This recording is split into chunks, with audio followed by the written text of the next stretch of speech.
Steve Harvey trembled when a dying veteran thanked him. And what happened next left everyone in that room crying. Not just a few tears, not just emotional reactions, but the kind of soul-deep weeping that only happens when you witness something truly sacred. A man who had sacrificed everything finally felt seen. And in that moment, Steve Harvey, a man who has interviewed thousands, completely broke down.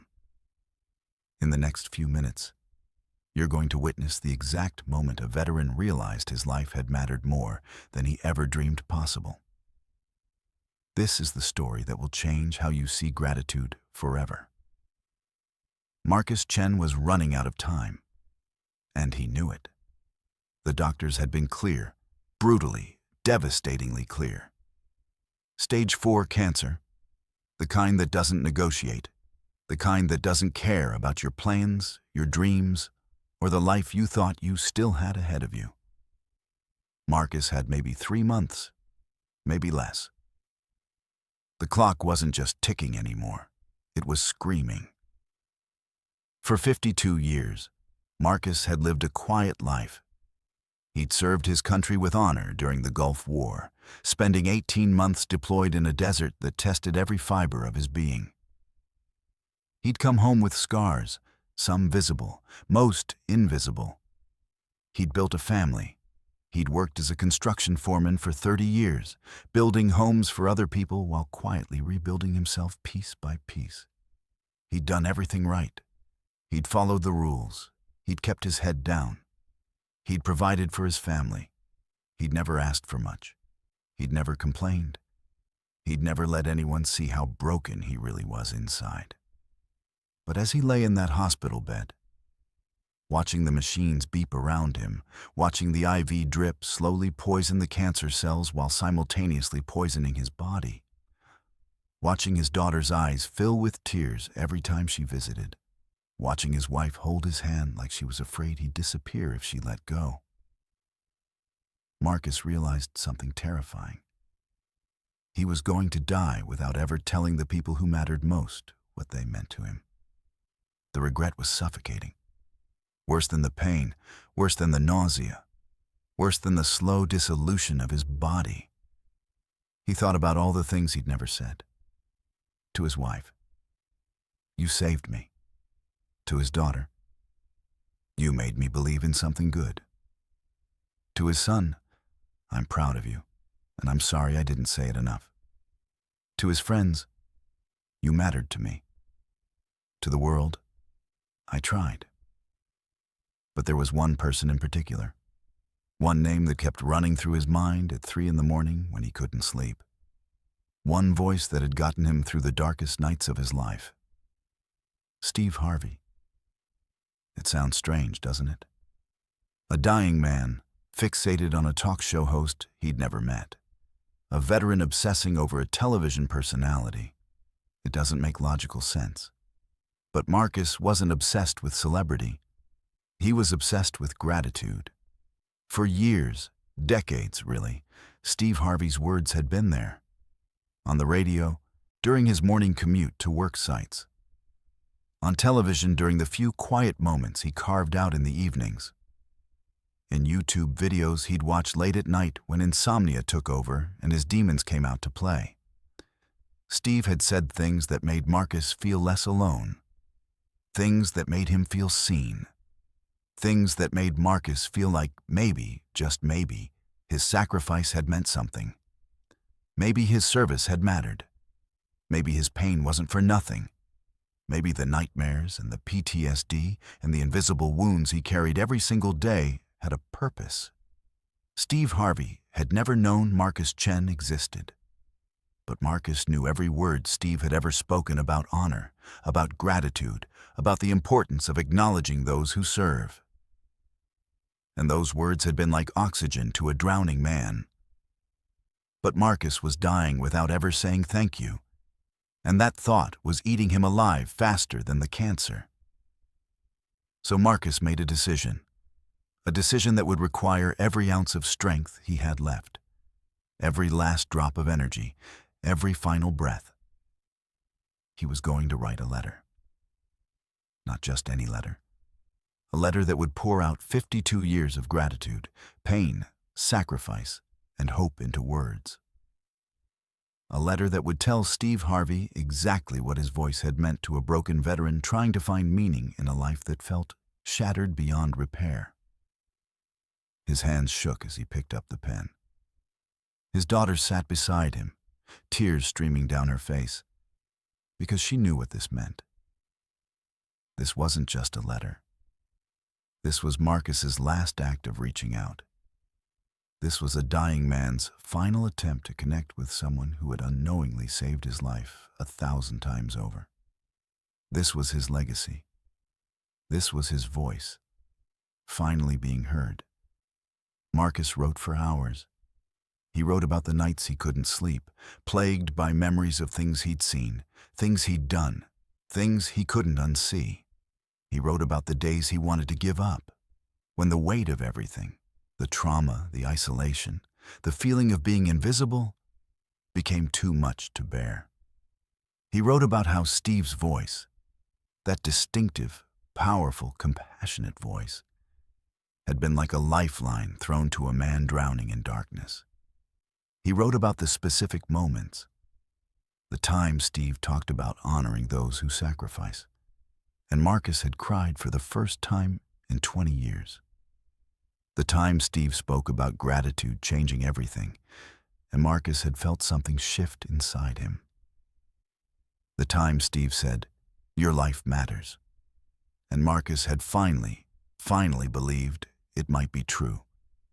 He wrote about gratitude so deep, so profound, that it transcended the page and became something almost spiritual. He wrote about a man who felt invisible finally being seen. He wrote about a veteran who thought his sacrifice meant nothing, discovering that it had meant everything to at least one person, himself.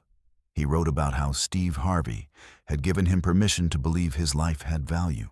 When he finished, Marcus sealed the envelope with trembling hands. His body was weak. His breathing was labored. He knew the odds of this letter ever reaching Steve Harvey were astronomical. The man received thousands of letters.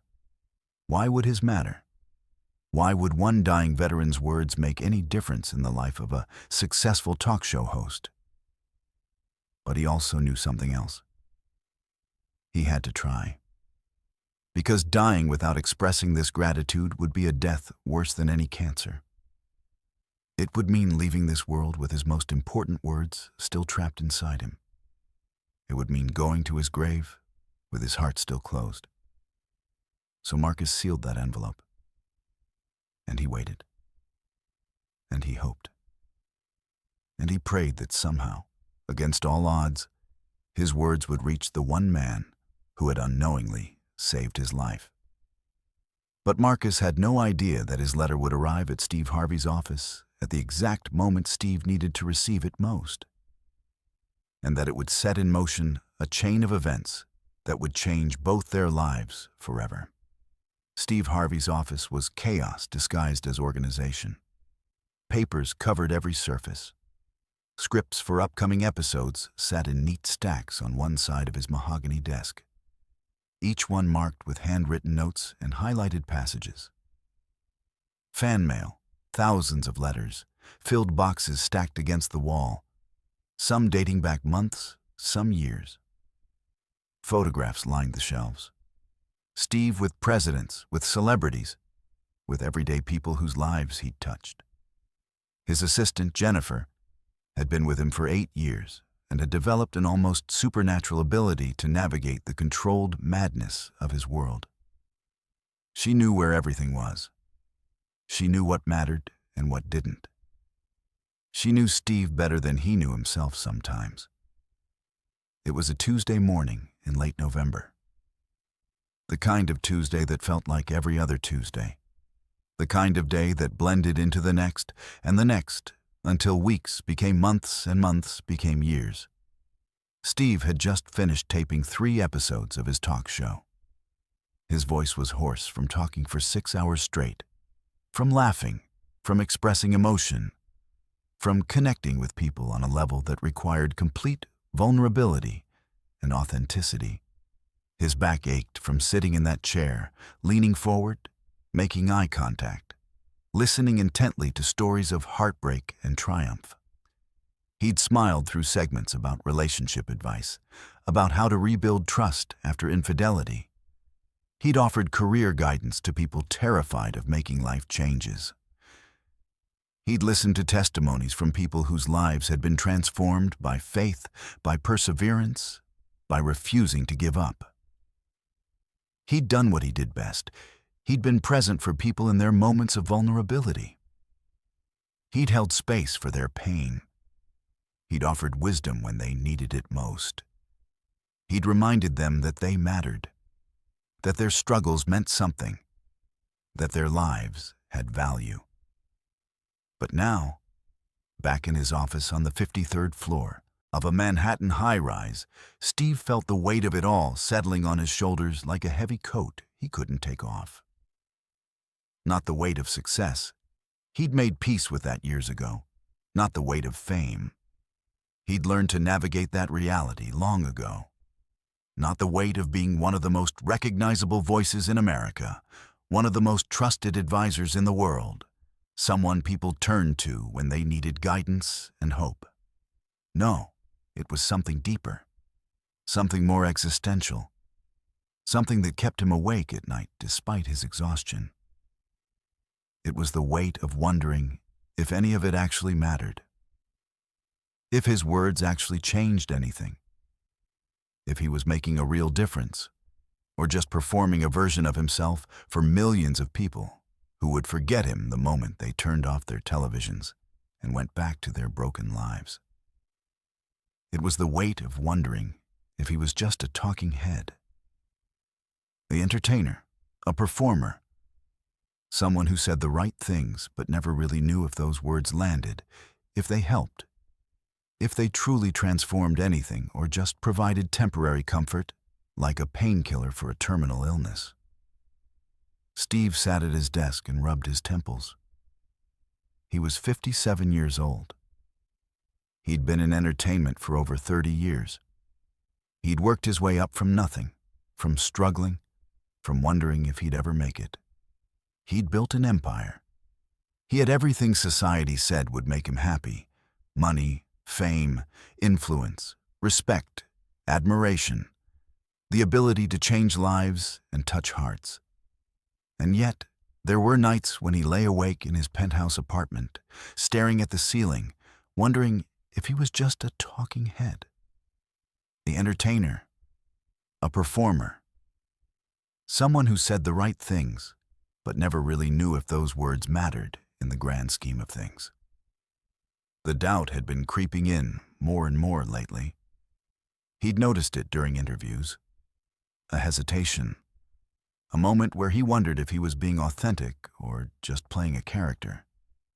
A moment where he questioned whether his advice was actually helping or just making people feel better temporarily. A moment where he wondered if his life's work was building something meaningful or just building his own brand. "You okay?" Jennifer asked, poking her head into his office without knocking. She always knew when something was off.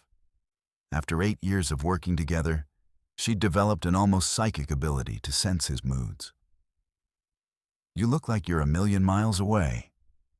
"Yeah, I'm fine," Steve said, not entirely convincingly. His voice lacked its usual energy. His posture was slumped. His eyes were distant. "Just tired." "You always say that," Jennifer said with a knowing smile. She'd heard this before, many times before. "But you never look fine. You look like you're carrying something heavy." Steve didn't respond. He didn't know how to explain it. How do you tell someone that despite all your success, all your accomplishments, all the lives you've touched, you sometimes feel like a fraud? How do you admit that the voice people trust, the wisdom people seek out, sometimes doesn't feel wise enough? How do you confess that you wonder in your darkest moments if you're actually helping anyone or just making them feel better temporarily before they go back to their broken lives, their broken relationships, Their broken dreams? How do you tell someone that you're afraid your entire life's work is meaningless? "I've got your mail sorted," Jennifer said, changing the subject. She always knew when to do this. She set a stack of envelopes on his desk, organized by priority. The usual mix: fan mail, interview requests, speaking invitations, and a few hate letters from people who think you're too religious or not religious enough, depending on the day. Steve smiled weakly. He never read the hate mail. Life was too short for that. He'd learned early on that no matter what you do, no matter how genuine you are, there will always be people who hate you. People who think you're a fraud. People who think you're overrated or underqualified or too this or not enough that. He'd made peace with that. Or at least he tried to. But the fan mail, he tried to read as much of it as he could. These were real people sharing real moments. These were people who felt seen by him, heard by him, understood by him. These were the letters that reminded him why he did this. These were the moments that kept him grounded. The one thing that reminded him why he got up every morning and did this job. The one thing that reminded him that maybe, just maybe, his words did matter. "Thanks, Jen," he said. "You can head out, it's late." "It's 3 p.m., Jennifer pointed out, glancing at her watch. "I know, but I want to sit with this for a while, clear my head, spend some time with the mail. Maybe there's something in here that will remind me why I do this." Jennifer nodded and left, closing the door softly behind her. She understood. She always did. Steve was alone now. Just him, his office, the Manhattan skyline visible through floor-to-ceiling windows, and the weight of everything he carried. The weight of expectations, the weight of his own doubts, the weight of wondering if he was making a real difference or just performing a very convincing version of someone who did. He picked up the stack of fan mail and began opening letters methodically.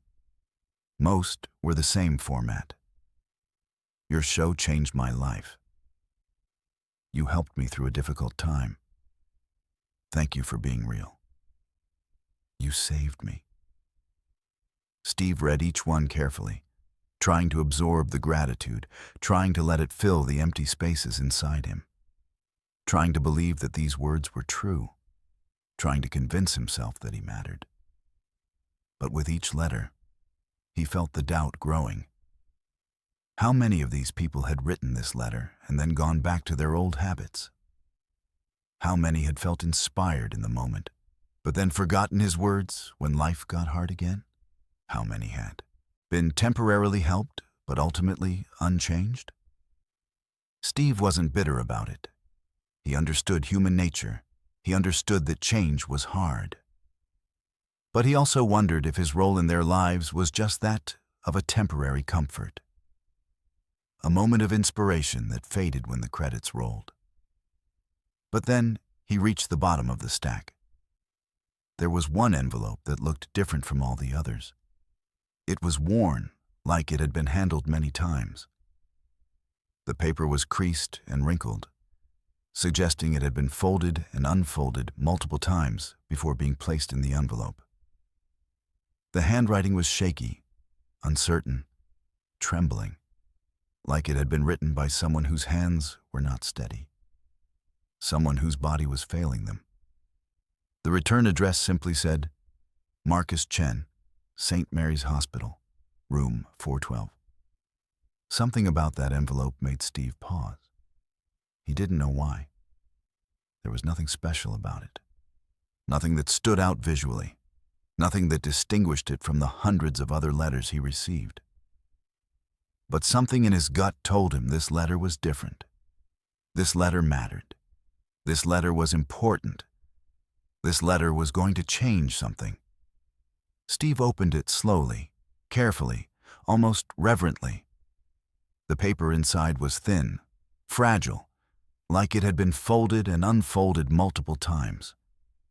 The handwriting continued on the page, shaky, determined, desperate, like someone writing their final words, like someone who knew they were running out of time and needed to say something important before it was too late. Steve began to read. "Dear Mr. Harvey," it started. And as Steve read those words, as he moved through Marcus Chen's story, the cancer diagnosis, the regret about things unsaid, the nights of insomnia plagued by memories and doubt, the way Steve's voice had been a lifeline thrown to a man drowning in darkness. Steve Harvey felt something shift inside him. His eyes began to water, his throat tightened, his hands started to shake. This wasn't just another fan letter. This was something more. This was something real. Marcus wrote about specific moments.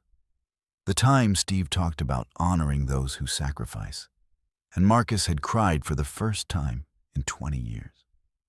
The time Steve spoke about gratitude changing everything, and Marcus had felt something shift inside him, like a door opening that had been locked for decades. The time Steve said, "Your life matters," and Marcus had finally believed it might be true. Marcus wrote about the nights he couldn't sleep, plagued by memories of things he'd seen in the military, things he'd done, things he couldn't unsee no matter how hard he tried. He wrote about the days he wanted to give up, when the weight of everything, the trauma, the isolation, the feeling of being invisible, the feeling that his sacrifice meant nothing, became too much to bear. He wrote about how Steve's voice, that distinctive, powerful, compassionate voice, had been like a lifeline thrown to a man drowning in darkness. He wrote about gratitude so deep, so profound, that it transcended the page and became something almost spiritual. By the time Steve finished reading Marcus's letter, he was crying. Not the tears of someone moved by a story, not the tears of a performer touched by a fan's words, but the tears of someone who had just been reminded of exactly why he did what he did.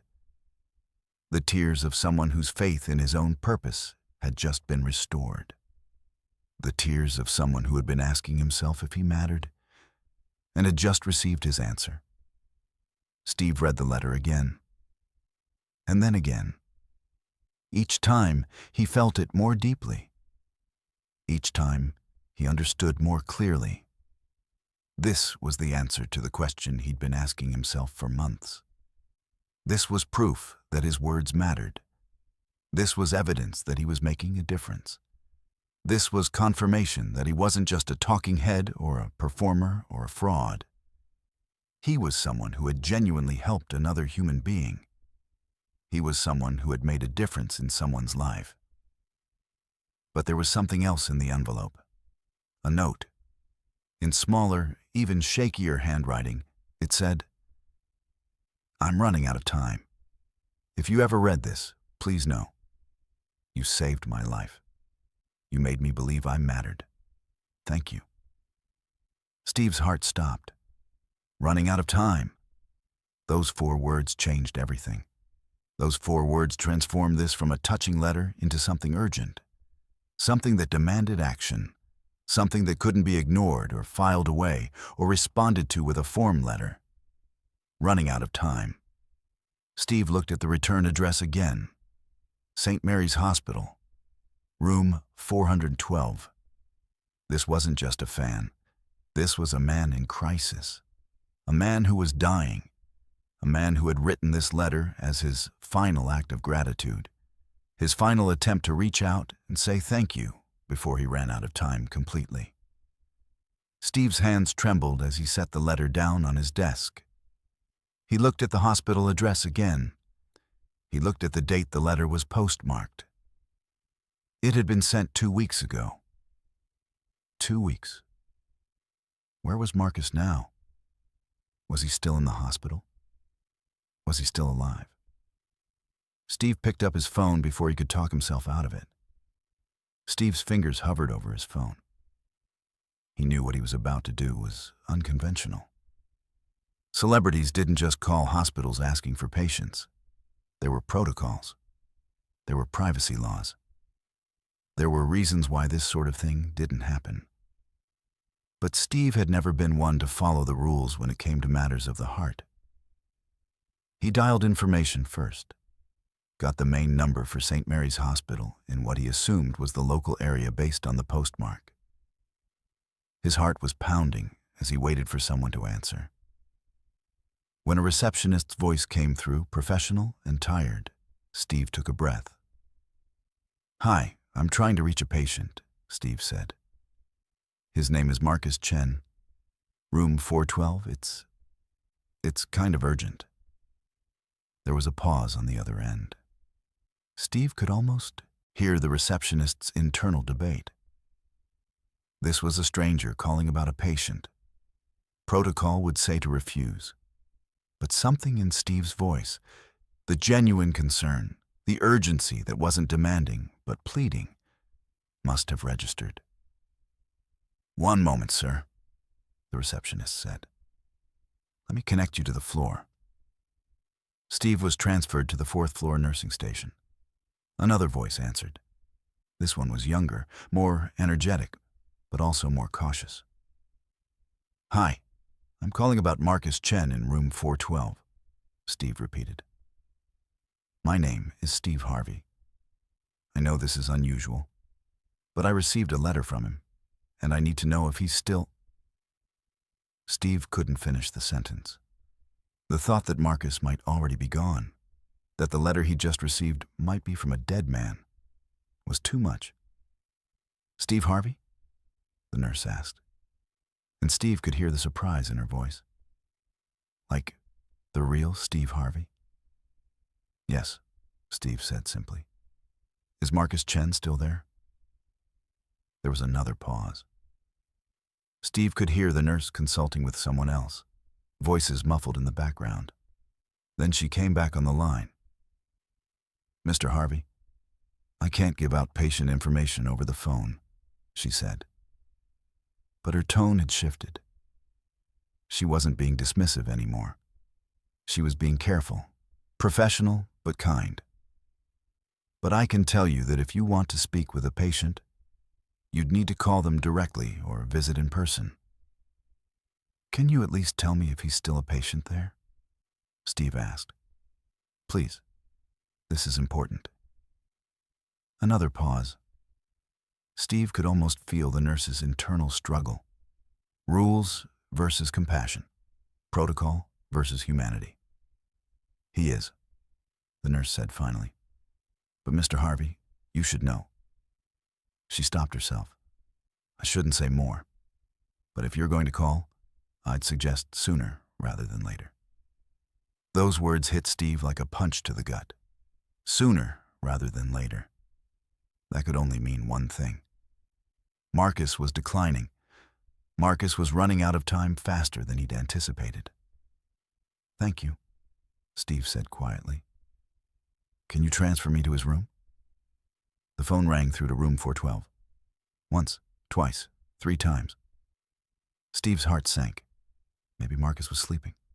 Maybe he was too weak to answer. Maybe... "Hello?" A voice answered. It was weak, raspy, barely above a whisper, but it was there. It was alive. Steve felt tears spring to his eyes. "Marcus?" There was a long silence on the other end.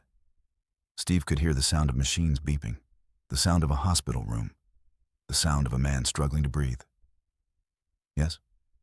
Marcus said slowly, confusion in his voice. "Who is this?" "Marcus, my name is Steve Harvey." Another silence. Longer this time. Steve could almost hear Marcus's mind trying to process what he was hearing. Was this real? Was he hallucinating? Was the medication playing tricks on him? I don't... Marcus started, his voice shaking. "I received your letter," Steve said gently. "Today. I just read it. And Marcus, I need you to know something. I need you to hear this from me directly. What you wrote..." What you said about my voice, about how my words helped you. Marcus, you have no idea how much I needed to read that today. Steve could hear Marcus crying on the other end of the line. Not speaking, just crying. The sound of a man who had written a letter he never expected anyone important to read. And now here was that person, on the phone, saying that letter mattered. I'm sorry, Marcus whispered. I didn't expect. Don't apologize, Steve said firmly. Marcus, listen to me. I want to come see you. I want to meet you in person. I want to sit with you and tell you face to face what your letter meant to me. Will you let me do that? You want to come here? Marcus asked, like he couldn't quite believe what he was hearing. I'm getting on a plane right now, Steve said. He was already standing up, already looking for his jacket. Where are you, Marcus? What city? Los Angeles, Marcus said weakly. St. Mary's Hospital, room 412. I'll be there, Steve said. Marcus, I don't know how long the flight will take, but I will be there. And we're going to talk. We're going to sit together, and I'm going to thank you for what you wrote. Because you did something today that you don't even realize. You reminded me why I do what I do. You answered a question I've been asking myself for months. You proved to me that my life matters, that my words matter, that I'm making a difference. Do you understand what I'm saying? Marcus was sobbing now, unable to speak. I'll be there soon, Steve said softly. Hold on, Marcus. Just hold on. Steve hung up the phone and immediately called his assistant. Jennifer, I need you to book me on the next flight to Los Angeles. I don't care what it costs. I don't care what I have to cancel. I need to be on a plane in the next hour. What happened? Jennifer asked, alarmed by the urgency in his voice. I'll explain later, Steve said. Just book the flight. And Jennifer, call my publicist.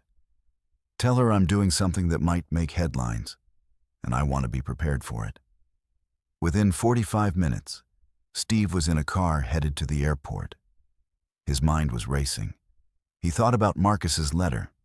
He thought about a dying man who had taken the time to write to a stranger, to express gratitude, to say thank you. He thought about what that meant, about what it said about the human spirit, about what it said about connection and meaning, and the impact we have on each other without even knowing it. The flight was 5 hours.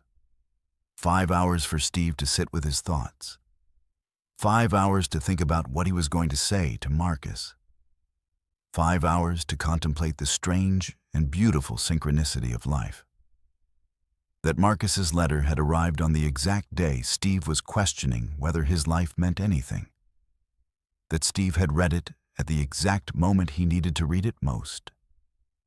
That the universe, or God, or fate, or whatever force governed these things, had orchestrated this meeting for a reason.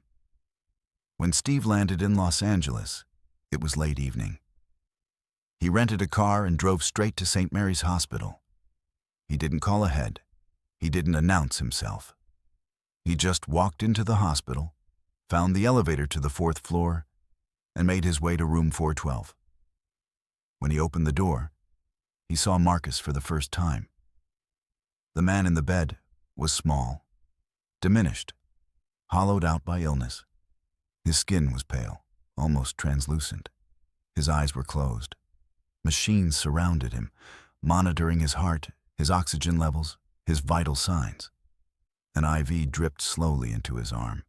He looked like a man who was fading, a man who was running out of time. But when Steve stepped into the room, Marcus's eyes opened. And when he saw Steve standing there, his eyes widened with a mixture of disbelief and wonder. You came, Marcus whispered. I came, Steve confirmed. He pulled a chair close to the bed and sat down. I came because your letter mattered, Marcus. it mattered more than you know. And for the next several hours, Steve Harvey and Marcus Chen talked. They talked about life and death and meaning and purpose. They talked about sacrifice and service and gratitude. They talked about the power of words to heal, to inspire, to transform. And in that hospital room, in the quiet of the late evening, two men, one famous, one unknown, connected on a level that transcended celebrity and status and the normal boundaries of human interaction. Steve held Marcus's hand as the older man told his story. He listened to tales of war and trauma and the long journey back to humanity. He heard about nights of insomnia and days of despair.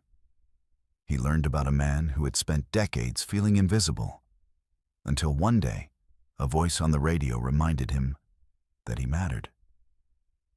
And Marcus listened as Steve told him the truth, that he had been questioning his purpose, that he had been wondering if his words meant anything, that he had been on the verge of losing faith in his own work, and that Marcus's letter had saved him from that darkness, that Marcus had reminded him why he did what he did. "You saved me," Marcus said at one point, tears streaming down his face. "No," Steve said gently, squeezing his hand. "You saved me, Marcus. You saved me today." The hospital room was quiet, filled with the soft beeping of machines. Steve and Marcus sat together, sharing stories that flowed easily, like old friends catching up. As they talked, Steve noticed the light in Marcus's eyes when he spoke about his family. A photograph on the bedside table showed a woman and two children, the pride evident in Marcus's voice as he described their achievements. "I wish I could have been there for those moments," Marcus said, emotion thick in his voice. "I want them to know how much I love them." "They know," Steve reassured him. "Love is felt, not measured by time. They feel your love, even when you're not there." Marcus nodded, tears forming in his eyes. "I just hope I can hold on long enough to tell them that myself." Being a burden is the last thing they'll think. You've given them a lifetime of memories, and that will never fade. You're still here, still fighting, and that fight is worth honoring. Marcus took a deep breath. "You always know what to say." "It's you, Marcus. You're a warrior, and warriors don't give up." Their conversation deepened as Marcus shared stories from his military service and childhood, filled with laughter and love, and punctuated by moments of profound loss. "Steve," Marcus said suddenly, "what do you think happens when we die?" "I think it's different for everyone," Steve replied thoughtfully. "But our impact lives on in the hearts of those we leave behind. Your spirit will continue in your family and friends. I hope I can leave them with something to hold on to," Marcus said. "You already have," Steve said firmly. "You've instilled love and resilience in them. They will remember you for your strength and the man who fought for his family." At that moment, a nurse entered, checking the monitors. "You two look like you're having a good talk," she observed. "Just sharing some stories," Steve said. "Marcus, it's important to take care of yourself," the nurse advised gently. "You need to focus on resting and healing." "I'm trying," Marcus replied, his voice tinged with exhaustion. "Remember, you're fighting for your family and your legacy," Steve said, "and you've already made a difference." "Thank you for coming. For everything," Marcus said, his gratitude clear. Steve felt a swell of emotion. "No, thank you for your letter. You reminded me why I do what I do. We're in this together now, and I'm not going anywhere." As night deepened, Steve noticed Marcus's energy fading. His breaths became shallower, but he held Marcus's hand tightly. "You're not alone." With each breath, Marcus relaxed, surrendering to the comfort of Steve's presence. In that fragile moment, they were not just a talk show host and a fan. They were two souls intertwined in the shared experience of life and love.